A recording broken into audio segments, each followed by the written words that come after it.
Olá pessoal, boa noite, muito boa noite.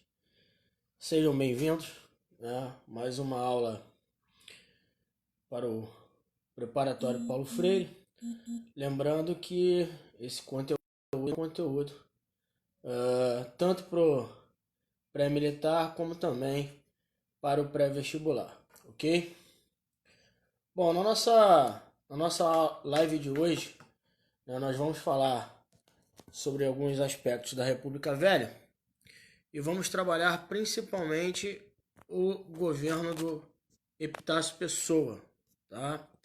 Governo de Epitácio Pessoa, onde dentro desse governo de Epitácio Pessoa ocorre, vou posicionar melhor a câmera aqui. No governo de Epitácio Pessoa ocorre o movimento tenentista.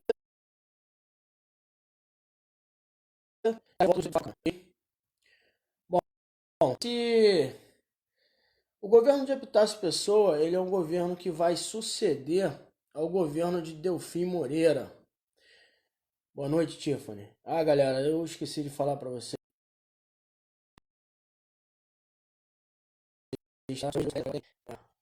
A utilização agora do óculos, né? Então, de repente a galera estranha um pouquinho, né? Será que é o Edilson? Será que não é? Eu confesso para vocês que uma semana utilizando eu ainda não consegui me adaptar, ok? Então, sem poder aqui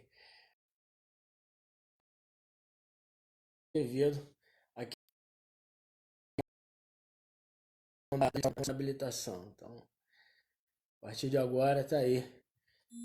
Meu filho Matheus falou que fiquei com cara de nerd. Mas enfim, vamos lá. Governo de Delfim Moreira, tá? Olá, Yasmin, boa noite. Delfim Moreira, governo de 1918 a 1919, ele assumiu após a morte do presidente Rodrigues Alves. Então, na verdade, o presidente eleito foi Rodrigues Alves. Deixa eu explicar para vocês, eu vou relembrar aqui algumas coisas, ok? A Constituição de 1891, a primeira Constituição da República, ela previa as eleições para presidente e eleições para vice-presidente. Então, você votava para presidente e votava também para vice-presidente. Diferentemente de hoje, né? Hoje o candidato a presidente ele escolhe o seu vice-presidente. Aí, se você votar no presidente, você leva aí de brinde o vice-presidente da República, ok? Na época não. Na época você votava nos candidatos à presidência da República e votava nos candidatos à vice-presidência. E dentro desse contexto, o presidente eleito foi o Rodrigues Alves, mas o Rodrigues Alves ele não assume, porque ele vem a falecer com a epidemia que assolava, né, o mundo na época, que era a epidemia de gripe espanhola, ok? E aí, Rodrigues Alves ele falece, o vice-presidente Delfim Moreira ele assume. Só que Delfim Moreira ele fica de 1918 a 1919 apenas. Por que isso? Porque a mesma Constituição, a Constituição de 1891, ela dizia o seguinte, que o vice-presidente só poderia exercer o cargo, né, exercer o cargo pleno de presidente da República se já tivesse ultrapassado 2 anos de governo do presidente. Então, olha, Eligênia, não é isso? Então, como é que funcionava isso? Tá? Segundo a Constituição de 1891, né, o vice-presidente só poderia assumir e dar continuidade ao governo se já tivesse ultrapassado 2 anos de exercício do poder pelo presidente, ok? Só que o Rodrigues Alves ele é eleito e vem a falecer dias depois. Então, não tinha ultrapassado esses 2 anos de governo. Então, por isso, Delfim Moreira é quem assume, quem toma posse, ok? Dentro desse governo do Delfim Moreira, o que ele faz? Ele tem que convocar as eleições. Então, vai ocorrer eleições novamente para a presidência da República, ok? Vai preparar as eleições para a presidência da República, uma nova eleição. E ele fica aí de 1918 a 1919.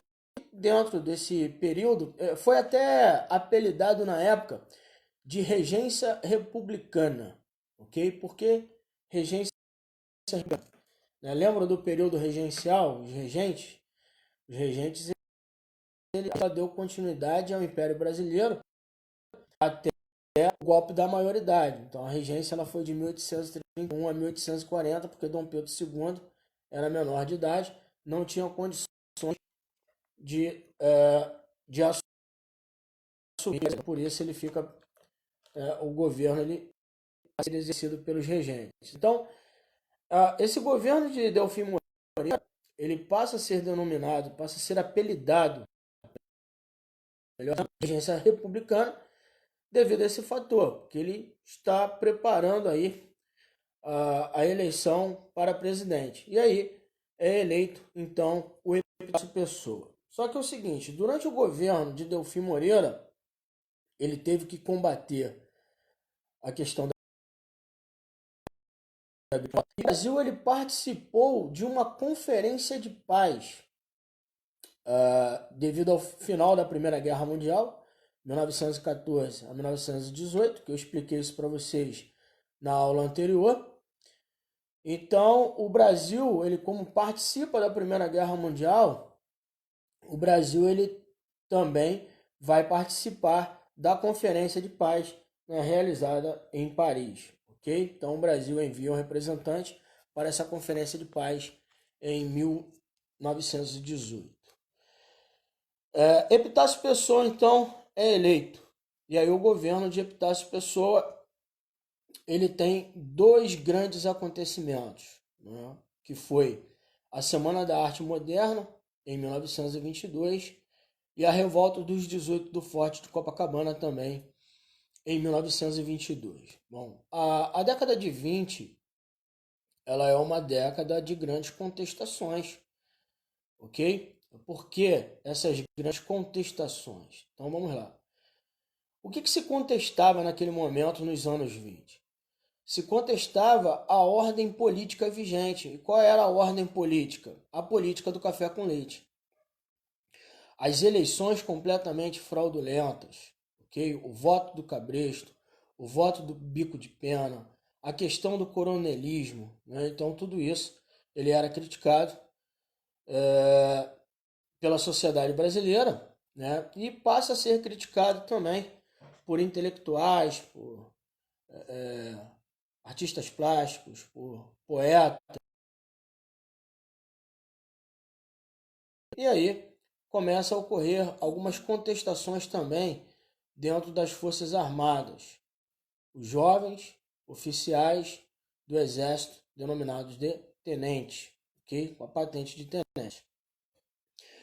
Mas antes de falar sobre essa questão da revolta tenentista, eu gostaria de destacar alguns pontos do governo de Epitácio Pessoa. Epitácio Pessoa, ele foi responsável pela construção de várias ferrovias no sul do Brasil. Então ele amplia a malha ferroviária no Brasil. Tentou combater também a seca no Nordeste brasileiro. E aí ele manda construir cerca de 200 açudes no Nordeste brasileiro. Agora, devido à construção desses açudes no Nordeste, os paulistas vão fazer uma grande pressão ao Epitácio Pessoa. Mas que paulistas são esses? Os fazendeiros de café.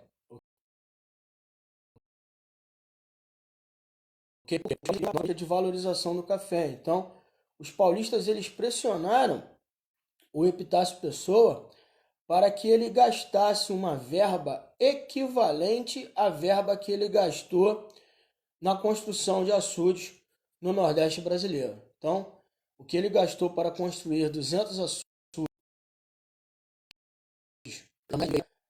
gastar a mesma quantia dentro de uma política de valorização do café, ok? E aí, então, em 5 de julho de 1922, ocorre a Revolução Tenentista no Brasil, ok? E aí inicia-se um movimento denominado do Movimento Tenentista, ok? O movimento tenentista, ele teve início com a revolta dos 18 do Forte Copacabana, mas não parou por aí não, ok? Uma questão no exame de qualificação da UERJ, eles colocaram, olá Gabriel, eles colocaram, a UERJ colocou o seguinte, qual foi o ponto do auge do movimento tenentista? O auge do movimento tenentista foi a coluna Prestes, ok? A revolta dos 18 do Forte é o início do movimento tenentista. Depois nós temos a Revolta Paulista de 1924, a Comuna de Manaus. A Comuna de Manaus foi um movimento tenentista, né, e que é muito pouco falado nos livros didáticos, mas ocorreu um levante tenentista também. E aí, obviamente, o auge do movimento tenentista foi a coluna Prestes, ok? O auge foi onde? Tá, o Felipe, a questão é a seguinte: a coluna Prestes, ela foi uma junção da coluna paulista com a coluna sul-rio-grandense e a coluna paranaense, ok? O que seriam essas colunas? Então, vamos lá. Os núcleos tenentistas do estado era chamado de coluna, ok? Então, a coluna paranaense, coluna paulista, ok? Coluna sul-rio-grandense. Então, cada estado tinha um núcleo do movimento tenentista, beleza? Mas eu vou me atentar um pouco mais, eu vou frisar um pouco mais a questão da coluna paulista, perdão, da coluna Prestes na próxima aula, porque a coluna Prestes ela já ocorre dentro do governo de Arthur Bernardes, que não iremos trabalhar hoje. Hoje nós vamos falar sobre a questão do início do movimento tenentista e quais eram os ideários desse movimento tenentista, ok? Mas pode ficar despreocupado que na próxima aula a gente continua com o movimento tenentista.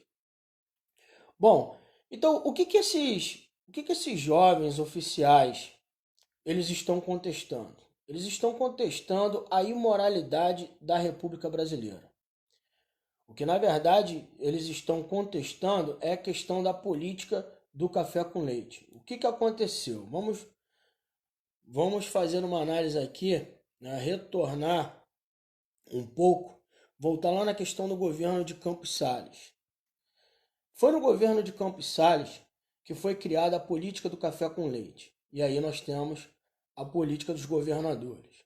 Para quem não assistiu a aula ou quem não se lembra, a política do café com leite foi um pacto assinado pelas oligarquias paulistas, maiores produtoras de café, e as oligarquias leiteiras. Beleza? Leiteira, então, Minas Gerais, maior produtor de leite, São Paulo, e aí a questão da musiquinha, né? São Paulo dá café, Minas Gerais dá leite e a Vila Isabel dá samba, ok? Eu não torço para Vila não, isso foi um samba, tá, gente? E também foi uma questão de prova, como eu citei isso para vocês. Em 1919, olha só, 1919, Washington Luiz e Arthur Bernardes, eles já tinham celebrado o acordo de que em 1922, olha só, os caras estão fazendo acordo em 1919. 1922, o Arthur Bernardes vai ser o presidente da República. E depois, em 1926, o presidente vai ser o Washington Luiz. Então, em 19, os caras já tinham feito o acordo para a presidência em 22 e também em 26. Ok? E acontece o seguinte, o Marechal Hermes da Fonseca, ele tinha sido presidente da República. Lembra? Marechal Hermes, 1910 a 1914. Legal? Foi no governo do Marechal Hermes que ocorreu a revolta da Chibata, liderada pelo marinheiro João Cândido. E também foi nesse governo que iniciou a Guerra Santa do Contestado. Bom, tudo isso eu já citei para vocês nas aulas anteriores, é só dar uma olhada lá na live, quem não lembra, consultar novamente e você vai relembrar esse conteúdo. Bom, o que o Marechal Hermes tem a ver nesse momento? O jornal Correio da Manhã, ele publicou duas cartas que depois provaram que essas cartas elas tinham sido falsas, falsificaram a assinatura de Arthur Bernardes. E essas cartas, elas criticavam duramente o Marechal Hermes da Fonseca e o Exército Brasileiro, tá? Foram duas cartas, uma no jornal Correio da Manhã no dia seguinte, e a carta chamava o Marechal Hermes da Fonseca de sargentão sem compostura. E em uma outra carta, né, o Arthur Bernardes, né, supostamente, né, o Arthur Bernardes teria dito que, em uma dessas cartas, que o banquete de candidatura do Marechal Hermes da Fonseca tinha sido uma orgia. Então, olha só as duras críticas que o Arthur Bernardes estaria fazendo ao Marechal Hermes da Fonseca, que tinha sido presidente, e naquele momento ele era presidente do Clube Militar. Né? Inclusive, no Clube Militar também tinha o filho do Marechal Hermes, que era o Euclides Hermes, que chegou também a ser preso, ok? Mas vamos lá. Foram tão duras críticas ao Exército Brasileiro, e a carta ela dizia também que o Exército Brasileiro era imoral, enfim, né? Foram duras críticas que feitas então ao Exército Brasileiro e ao Marechal Hermes da Fonseca. Isso não foi muito bem aceito pelos militares, né? E aí o que aconteceu? Parte dos militares passaram a apoiar o candidato de oposição, que era o Nilo Peçanha, né? Inclusive as oligarquias dissidentes também. Quando eu falo de oligarquia dissidente, né, estou falando das oligarquias que não aceitavam, não compactuavam com a política do café com leite, né, de São Paulo e Minas Gerais. Por exemplo, Rio Grande do Sul, Rio de Janeiro, apoiavam o Nilo Peçanha, ele era Fluminense. Não estou falando time não, Fluminense Estado, ok? Rio de Janeiro. Só que o Nilo Peçanha, ele é derrotado, tá? Lembrando que essas eleições estão ocorrendo dentro do governo do Epitácio Pessoa. Nilo Peçanha, ele é derrotado, né? Com isso, né, o Arthur Bernardes é eleito, e agora a ideia dos tenentes, dos oficiais, era impedir a posse de Arthur Bernardes, ok? O que acontece aí? Prestem bem atenção. Teve uma reunião no Forte Copacabana, e ali era um paiol, ok? 301 militares, 301 revoltosos, tá? O nome do movimento é Movimento Tenentista, mas prestem bem atenção. Não existia somente tenentes, não, ok? Existiam soldados, existiam sargentos, tá? Tinha alguns outros oficiais, capitão do exército, mas o núcleo, a base do movimento, eram os tenentes. E aí esses 301, né, militares tiveram uma ideia de impedir a posse de Arthur Bernardes, ok? O clube militar ele foi fechado, né? Foi decretado o fechamento do clube militar e decretado também a prisão do Marechal Hermes, que foi solto tempos depois, ok? E aí os militares não aceitaram, então por isso eles ficaram aquartelados ali, esses 301, resolveram pegar em armas e lutar contra as tropas legalistas. A ideia dos militares era marchar pela praia de Copacabana até a altura do Leme, e aí pelo Leme seguir em direção ao Palácio do Catete.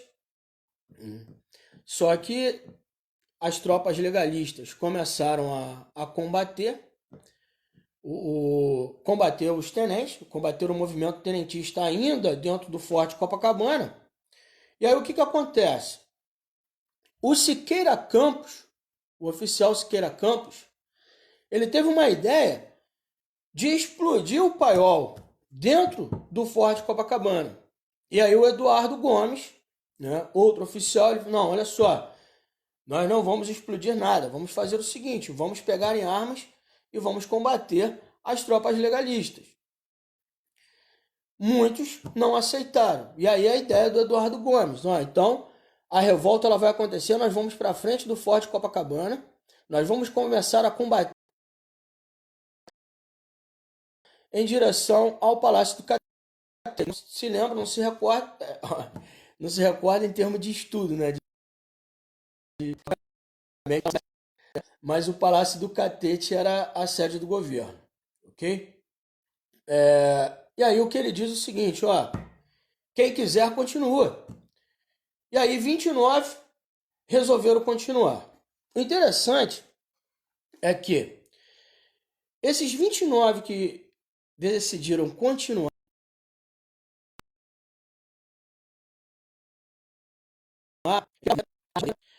e cada pedaço da bandeira ficou para um militar. Cada um pegou uma, ok?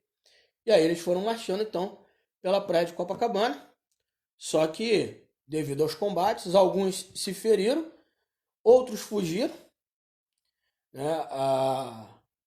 Alguns estudos apontam que teve gente indo para o mar, mergulhando, tentando se salvar nadando, e outros correram para dentro ali do interior de Copacabana. E somente 17 continuaram marchando. E um pouco mais à frente, um civil, o Otávio Pinto, que era o Otávio Corrêa Pinto, né? Ele acaba se simpatizando, ele era um engenheiro. Ele acaba se simpatizando com o movimento e resolve pegar em armas também e lutar. 1h e 15 minutos. E aí os tenentes eles foram derrotados e sobreviveram 2 oficiais, o Eduardo Gomes e o Siqueira Campos. O Siqueira Campos ele acabou sendo ferido na rua, nome a Rua Barroso, que hoje ela tem um nome que é o nome Siqueira Campos. Então quando você chega ali na praia de Copacabana, tem as duas pistas, né? Elas são divididas, um canteiro, até muito bonito, e na entrada da rua Siqueira Campos, na altura da Siqueira Campos, tem um monumento, uma estátua de um oficial de joelhos ali, ferido, ele está até com a arma na mão. Esse é o Siqueira Campos, que acabou sendo ferido. Eduardo Gomes e Siqueira Campos, eles foram presos, ok? E depois o Arthur Bernardes e até o Nilo Peçanha, eles foram visitar o Eduardo Gomes e o Siqueira Campos. O Eduardo Gomes ele disse o seguinte, que faria tudo de novo, né, de ter liderado esse movimento, ok? Lembrando que o filho do Marechal, né, ele foi preso, o Euclides foi preso. O Euclides foi preso, né, quando ele estava saindo do Forte Copacabana com o governo, para que a revolta tenentista, a revolta dos 18 do Forte Copacabana, não tomasse uma grande proporção. Então, ainda no momento em que eles estavam no Forte Copacabana, ainda existia a vontade, existia o interesse, sim, de negociar. Né? O grande problema é que o Euclides Hermes da Fonseca, né, que é o filho, ele acabou sendo preso também. E aquilo ali acabou, então, motivando, né, e originou, assim, a revolta do 18 Forte Copacabana, que dá a ideia de que não tem negociação, não tem conversa, ou seja, não tem desenrolo. Então vamos para o né, tiveram a coragem de continuar a combater com as tropas legalistas, né, e alguns morreram, 2 sobreviveram, Eduardo Gomes e o Siqueira Campos, ok? Bom, o movimento tenentista ele não para aí, né, como eu frisei para vocês no início da live, né, ele tem o início com a revolta do 18 do Forte Copacabana, acontece a Revolta Paulista, né, da Coluna Paulista, em 1924, e o auge do movimento com a Coluna Prestes. E o movimento base, tá, para a Revolução de 1930, ou que muitos chamam de golpe de 1930, quando Getúlio Vargas ele toma o poder. Mas isso aí nós vamos discutir nas próximas aulas, ok? E aí vou falar um pouco mais sobre a questão da Revolta 4, a Revolta Paulista, os tenentes de São Paulo, e falar também do movimento da Coluna Prestes, ok? Falando agora sobre a questão do movimento modernista, 1922. Né? Esse movimento ele ocorre em fevereiro de 1922, foi um movimento em São Paulo, foi de 11 a 18 de fevereiro. E o presidente da província de São Paulo era o Washington Luiz. Lembrando, presidente da província, o que hoje nós chamamos de governador, província é o que nós chamamos de estado. Então, presidente, ok?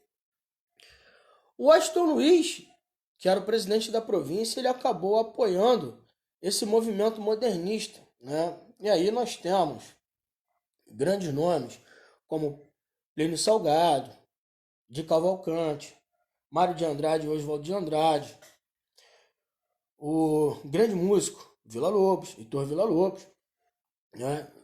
Fazendo então, realizando a Semana da Arte Moderna, dando início ao movimento modernista. Qual é a ideia do modernismo? Tá? Eu não vou entrar em detalhes sobre a questão do movimento, né? Vou deixar para os meus colegas aí de trabalho de literatura, ou de repente talvez um dia organizarmos uma live, né, com um professor de literatura, e ele vai falando sobre a questão da parte literária e eu falando sobre a questão do contexto histórico. Mas eu gostaria de mencionar as características do movimento modernista. A ideia do movimento modernista é romper com as estruturas intelectuais, né? O que se fazia em termos de arte no Brasil?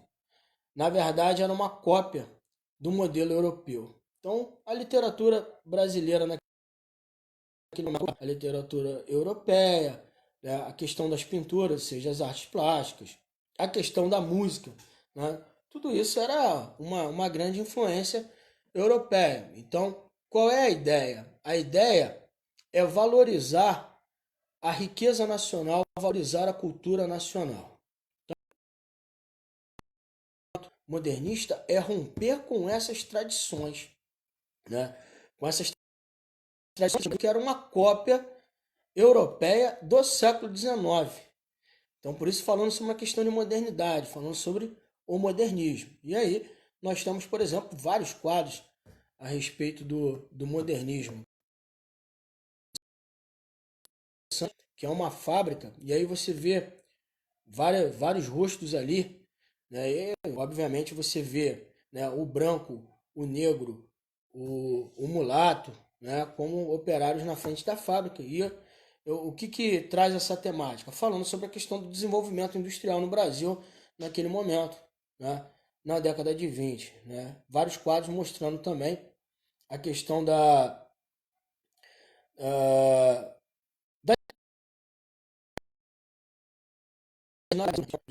sertão nordestino, as frutas tropicais, né? Ou seja, o movimento modernista, ele é um movimento que tenta resgatar a cultura nacional, os valores nacionais, ok? E esse movimento modernista, ele influenciando aí vários outros elementos culturais. Por exemplo, o movimento, que eu gostaria de discutir depois com vocês isso, né? O movimento musical, a Tropicália ela teve grande influência do modernismo. A música que inaugura a Tropicália, né, esse movimento Tropicália, movimento liderado pelo Caetano Veloso, Gilberto Gil, grandes nomes da música brasileira. No tempo que eu sei que historiador ele tem que ser um pouco, tem que ser imparcial, né? Mas às vezes eu não consigo, né? O tempo que rádio tocava música boa, né? Enfim. Me perdoe as críticas aí, mas hoje tá meio complicado. Mas enfim, Caetano Veloso, Gilberto Gil, os grandes expoentes desse movimento Tropicália. Então, a música ela fala, né, o início da música, eles estão recitando a carta de Pero Vaz de Caminha. Né?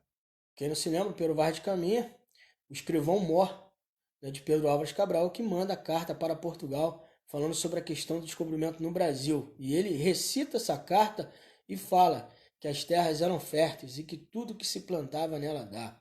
E aí a música, né, Tropicália, seria interessante aí vocês colocarem aí nas pesquisas de vocês, né, e procurar essa música Tropicália, a música original, não as versões atuais, porque tem algumas versões aí, né, que eu particularmente eu não gosto muito não.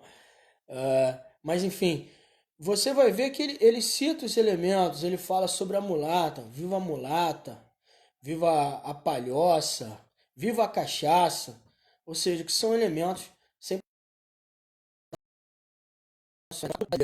da nossa brasilidade, ok? E esse movimento modernista, ele foi duramente criticado, né? Inclusive um dos grandes críticos foi o Monteiro Lobato. Monteiro Lobato criticou o movimento modernista e o interessante é que as críticas de Monteiro Lobato